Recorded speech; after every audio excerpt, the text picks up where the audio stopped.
प्रेमिका के साथ शारीरिक संबंध बनाता है। वो अर्धनग्न अवस्था में चारपाई पर मृत तरीके से पड़ी हुई थी।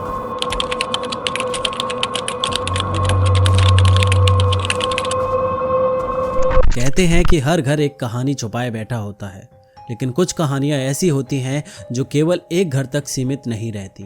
वे रहस्य बन जाती हैं, सवाल बन जाती हैं।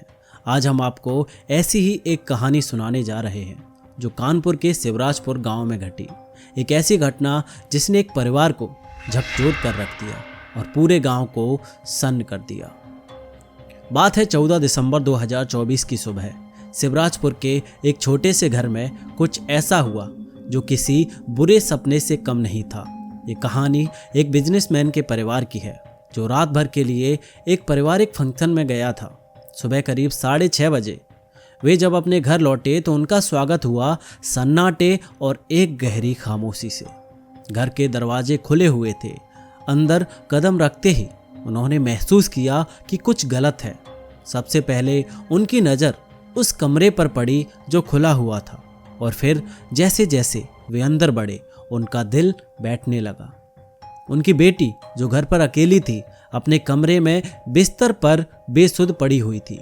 परिवार ने उसे हिलाने की कोशिश की, आवाज़ लगाई, लेकिन कोई जवाब नहीं आया। उनकी सांसें थम गई जब उन्होंने देखा कि उसकी सांसें रुक चुकी है। और सबसे ज़्यादा चौंकाने वाली बात यह थी कि उसकी देह पर कपड़े भी नहीं थे। परिवार ने तुरंत पुलिस को बुलाया। पुलिस ने मौके पर पहुंचकर जांच शुरू की। कमरे में हर चीज़ को ध्यान से देखा गया और फिर फॉरेंसिक टीम को बुलाया गया। कमरे में कुछ चीज़ें मिली, एक टैबलेट का रैपर और एक प्रोटेक्शन।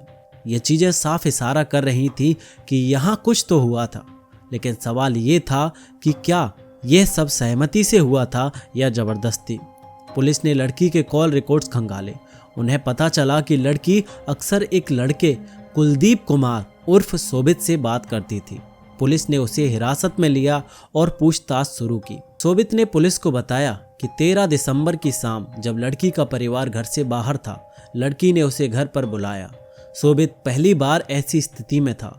उसने अपने दोस्त से सलाह ली। दोस्त ने उसे कुछ टैबलेट्स लेने और प्रोटेक्शन साथ रखने की सलाह दी। शोभित ने लड़की के घर पहुंचकर वह टैबलेट्स खाई और दोनों के बीच इंटीमेसी भी हुई। लेकिन दिसंबर की ठंड में बिना कपड़ों के लड़की की तबीयत बिगड़ने लगी। शोभित ने उसे गर्म रखने की कोशिश की, लेकिन हालात बिगड़ते चले गए। रात करीब 3:30 बजे लड़की ने दम तोड़ दिया। शोभित घबरा गया और वहां से भाग गया। जब परिवार सुबह घर लौटा तो उन्होंने अपनी बेटी को इस हालत में पाया। फॉरेंसिक रिपोर्ट में यह साफ हुआ कि लड़की की मौत ठंड और टैबलेट्स के साइड इफेक्ट्स के कारण हुई थी। उसके साथ कोई ज़बरदस्ती नहीं हुई थी। लेकिन क्या यह पूरी कहानी थी या फिर कुछ छुपा हुआ था?